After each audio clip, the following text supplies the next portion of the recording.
Hello everyone, welcome to Jewish Week Online. We're here at the PresenTense Idea Slam in New York City to learn about innovation. Let's take a closer look. Professionally, I'm starting a program called JCast Network, which is a source for Jewish online learning. And I did not, for my group, start that card. But I am going to use it. So a piece of it is creating online Jewish learning opportunities.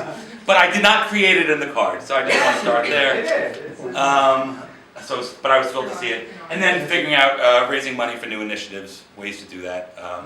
And I find that, I felt like a lot of people are scared to give that first gift, and you can't move forward without that first gift and all of that. So. I'm Justin Cadis. I work on the executive committee here in the New York office. My two are a Jewish database of organizations.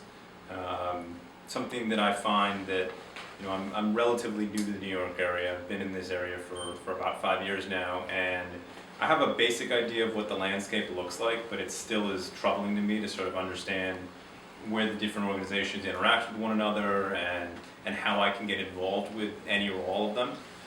So something that has a database where I can go to it and sort of read about what these different things are and how I can become involved, I think is something that would be really cool. Similar to that, and as I think about the networking work stream that I'm chairing here in the New York chapter, is something like a LinkedIn for volunteers. And so I know that people can list the organizations that they're affiliated with on LinkedIn, but I still feel as though nearly all of my contacts are from my professional world, and I would really like to have the focus more on the things that I volunteer with, and being able to understand the different connections with the different people that I've met through the different volunteer work that I've done, and so that's sort of my second idea, and they might be connected. So where to throw them? Set it over here. I think it's more next to the funding and volunteering side, which is the bottom. Was that over here? Yeah. Networking. Yeah. David Reifman. I had one change bar mitzvah to age 18. I'm dead serious. You have a discussion. I don't know where I should go, but I believe it's probably the most important thing that we need to do as a community. I think the excuse that we're losing kids after the age of bar mitzvah when they supposedly become adults, and everybody who understands any form of adolescent identity development knows that kids are not fully independent until they leave high school. So I think it's a serious idea, although you might think it's unrealistic, we need to have it. And put all Jewish children's books and textbooks on iPad. But I think it's in the education. If we know that there are going to be no textbooks in the next 10 years, and we know that kids are going to be using them, like, why are we just sitting around not doing it now? It doesn't make any sense. Although if you understand the Jewish community, it makes total sense. Cameraman likes it. Really? If you guys are ever working within institutions or organizations where you have a ton of different people working on different things and you want to see how people connect without having to go formal, this is a good nonlinear way to do it, because I think that we can see that people are thinking in similar directions. Right? We have here a whole cloud that has to do with improving access to education. We have here a whole cloud that has to do with understanding the resource and unlocking the resources in our community in a better way.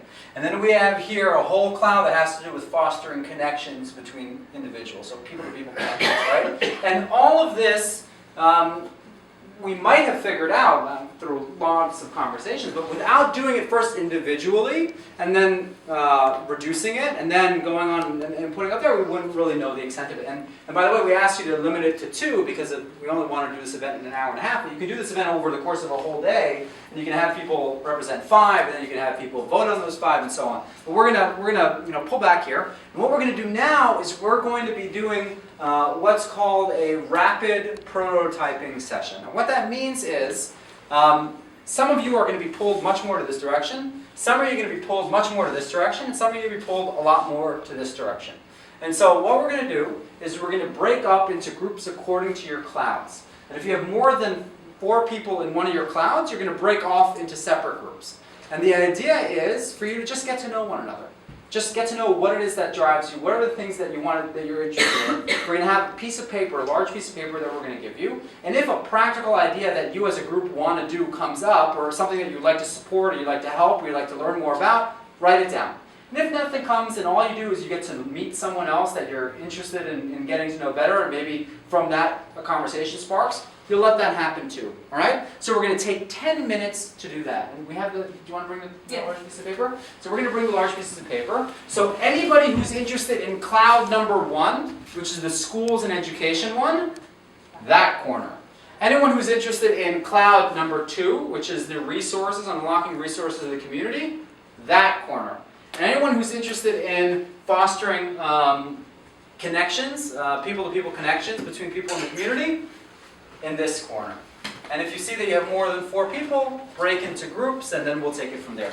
Group sort of had a lot of ideas, mostly having to do with the internet, as is appropriate for our day and age. So the first idea was sort of this Jewish crisis where you could go and sort of by topic or by category, see what sort of Jewish resources you wanted to access. So we have a lot of people here who are actually in Jewish education, so sort of tutoring resources for your child, which could either be then taught by a teacher or not, for curricula for in and out of school.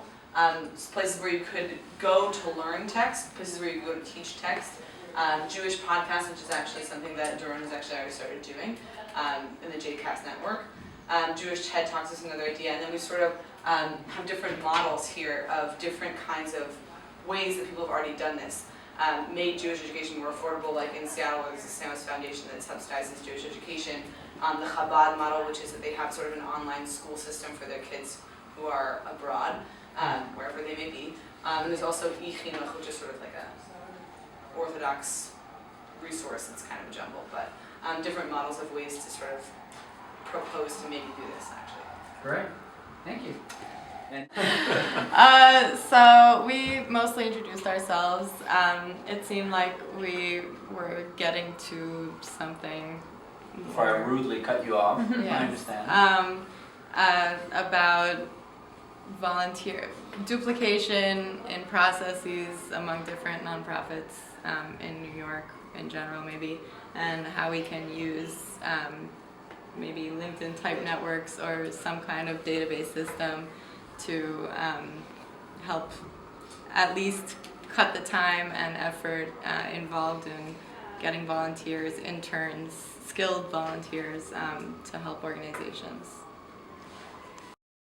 Well, that's what interpersonal connections are all about. So. We talk about kind of the need to create more real and organic connections as opposed to just kind of meeting and then leaving and that's kind of it. Mm-hmm. So we're exploring different ideas, different modalities of communication. Feelings. We talk about feelings, Yeah. secular feelings, religious feelings. Yes. all Look feelings. forward to our next conversation. Very cool. Very good. Innovation is critical in the Jewish community, but a lot of times the ideas aren't brought to the forefront because sometimes the younger generation just they haven't found that outlet. Tell us a little bit about PresenTense and this opportunity. Yeah, I mean, PresenTense works around the world to help communities figure out how they can tap this amazing potential that exists within the community with young adults and connecting young adults to older, more experienced professionals to develop new avenues for impacting the world. And the way that we realized that it was necessary was that we had all these people writing for the magazine and talking about how they wish things were different. We just said, well, then make it different.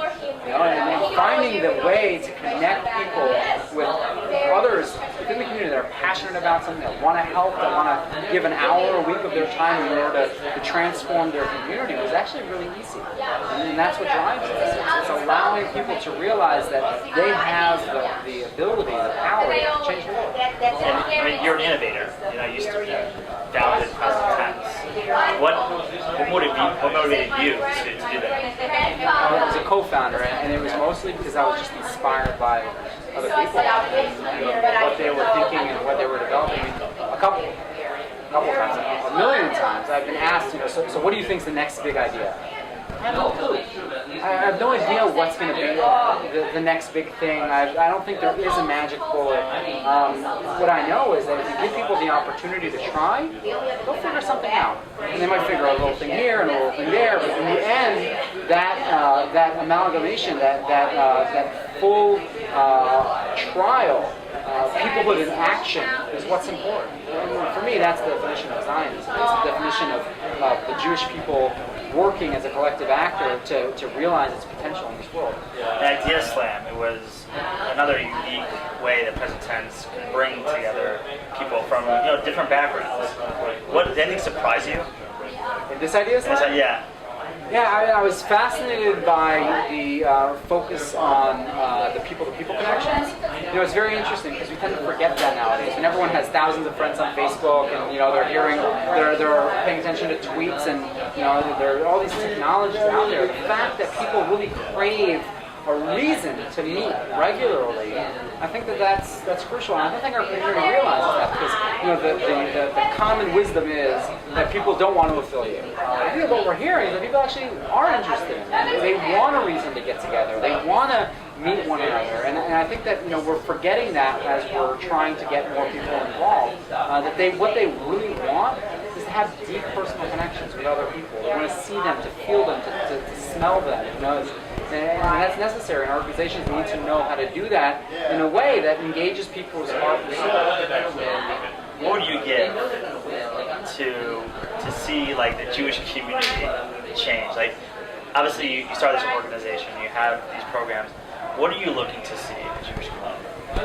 I think that there is so much potential out there. And I think that one of the challenges we have as a community is that we underplay our hand.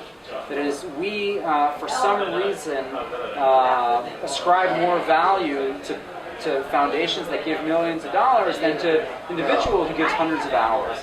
And I think that realigning the playing field and recognizing that people with their time, with their devotion, with their passion can change the world is very, very important. That's why I'm a big believer in JCCs and federations, because they are community organizations. They touch the community. They are built on the community. And I think that working with them to recognize that we are in a historic shift as a human race and as Jewish people for sure, and it's time to let things change.